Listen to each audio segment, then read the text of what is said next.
Part 5. Energy. Sun Tzu said, "The control of a large force is the same principle as the control of a few men. It is merely a question of dividing up their numbers." Fighting with a large army under your command is nowise different from fighting with a small one. It is merely a question of instituting signs and signals. To ensure that your whole host may withstand the brunt of the enemy's attack and remain unshaken, this is effected by maneuvers direct and indirect. That the impact of your army may be like a grindstone dashed against an egg, this is effected by the science of weak points and strong. In all fighting, the direct method may be used for joining battle, but indirect methods will be needed in order to secure victory. Indirect tactics, efficiently applied, are inexhaustible as heaven and earth, unending as the flow of rivers and streams. Like the sun and moon, they end but to begin anew. Like the 4 seasons, they pass away to return once more.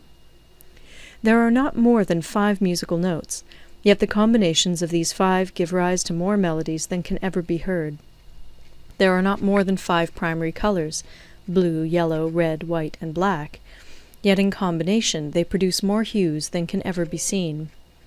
There are not more than 5 cardinal tastes, sour, acrid, salt, sweet, bitter, yet combinations of them yield more flavors than can ever be tasted. In battle there are not more than 2 methods of attack, the direct and the indirect, yet these 2 in combination give rise to an endless series of maneuvers. The direct and the indirect lead on to each other in turn. It is like moving in a circle, you never come to an end.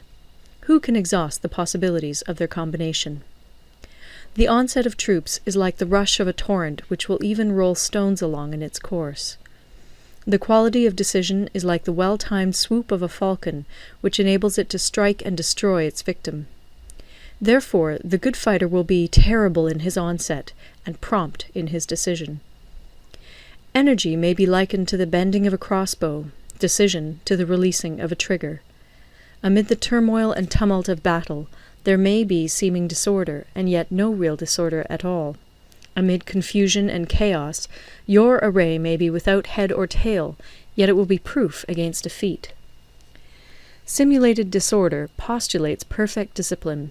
Simulated fear postulates courage. Simulated weakness postulates strength. Hiding order beneath the cloak of disorder is simply a question of subdivision. Concealing courage under the show of timidity presupposes a fund of latent energy. Masking strength with weakness is to be effected by tactical dispositions.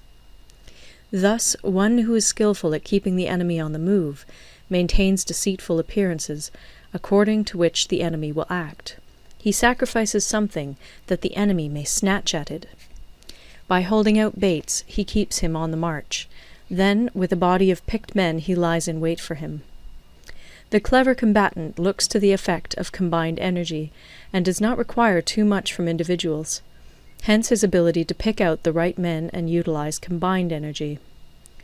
When he utilizes combined energy, his fighting men become as it were like unto rolling logs or stones, for it is the nature of a log or stone to remain motionless on level ground, and to move when on a slope. If four-cornered, to come to a standstill, but if round-shaped, to go rolling down. Thus the energy developed by good fighting men is as the momentum of a round stone rolled down a mountain thousands of feet in height. So much on the subject of energy. End of Part 5. Part 6. Weak Points and Strong. Sun Tzu said, "Whoever is first in the field and awaits the coming of the enemy will be fresh for the fight. Whoever is second in the field and has to hasten to battle will arrive exhausted." Therefore, the clever combatant imposes his will on the enemy, but does not allow the enemy's will to be imposed on him. By holding out advantages to him, he can cause the enemy to approach of his own accord, or, by inflicting damage, he can make it impossible for the enemy to draw near. If the enemy is taking his ease, he can harass him. If well supplied with food, he can starve him out. If quietly encamped, he can force him to move. Appear at points which the enemy must hasten to defend. March swiftly to places where you are not expected. An army may march great distances without distress, if it marches through country where the enemy is not. You can be sure of succeeding in your attacks if you only attack places which are undefended. You can ensure the safety of your defense if you only hold positions that cannot be attacked. Hence, that general is skillful in attack whose opponent does not know what to defend, and he is skillful in defense whose opponent does not know what to attack. O divine art of subtlety and secrecy! Through you we learn to be invisible, through you inaudible, and hence we can hold the enemy's fate in our hands. You may advance and be absolutely irresistible if you make for the enemy's weak points. You may retire and be safe from pursuit if your movements are more rapid than those of the enemy. If we wish to fight, the enemy can be forced to an engagement even though he be sheltered behind a high rampart and a deep ditch. All we need do is attack some other place that he will be obliged to relieve. If we do not wish to fight, we can prevent the enemy from engaging us even though the lines of our encampment be merely traced out on the ground. All we need do is throw something odd and unaccountable in his way. By discovering the enemy's dispositions and remaining invisible ourselves, we can keep our forces concentrated while the enemy's must be divided. We can form a single united body while the enemy must split up into fractions. Hence there will be a whole pitted against separate parts of a whole, which means that we shall be many to the enemy's few. And if we are able thus to attack an inferior force with a superior one, our opponents will be in dire straits. The spot where we intend to fight must not be made known, for then the enemy will have to prepare against a possible attack at several different points. And his forces being thus distributed in many directions, the numbers we shall have to face at any given point will be proportionately few. For should the enemy strengthen his van, he will weaken his rear. Should he strengthen his rear, he will weaken his van. Should he strengthen his left, he will weaken his right. Should he strengthen his right, he will weaken his left. If he sends reinforcements everywhere, he will everywhere be weak. Numerical weakness comes from having to prepare against possible attacks. Numerical strength from compelling our adversary to make these preparations against us. Knowing the place and the time of the coming battle, we may concentrate from the greatest distances in order to fight. But if neither time nor place be known, then the left wing will be impotent to succour the right equally impotent to succour the left, the van unable to relieve the rear, or the rear to support the van. How much more so if the furthest proportions of the army are anything under 100 li apart, and even the nearest are separated by several li? Though according to my estimate the soldiers of Yue exceed our own in number, that shall advantage them nothing in the matter of victory. I say then that victory can be achieved. Though the enemy be stronger in numbers, we may prevent him from fighting. Scheme so as to discover his plans and the likelihood of their success.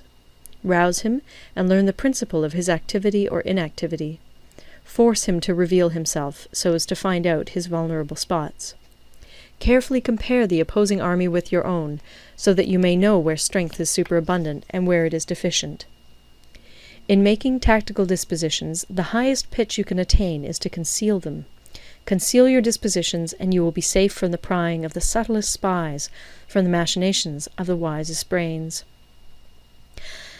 How victory may be produced for them out of the enemy's own tactics, that is what the multitude cannot comprehend. All men can see the tactics whereby I conquer, but what none can see is the strategy out of which victory is evolved. Do not repeat the tactics which have gained you one victory, but let your methods be regulated by the infinite variety of circumstances. Military tactics are like unto water, for water in its natural course runs away from high places and hastens downwards. So in war, the way is to avoid what is strong and to strike at what is weak. Water shapes its course according to the nature of the ground over which it flows. The soldier works out his victory in relation to the foe whom he is facing. Therefore, just as water retains no constant shape, in warfare there are no constant conditions. He who can modify his tactics in relation to his opponent and thereby succeed in winning may be called a heaven-born captain. The 5 elements, water, fire, wood, metal, earth, are not always equally predominant. The 4 seasons make way for each other in turn. There are short days and long. The moon has its periods of waning and waxing. End of Part 6. Recorded in Toronto, Ontario by Moira Fogarty, October 2006.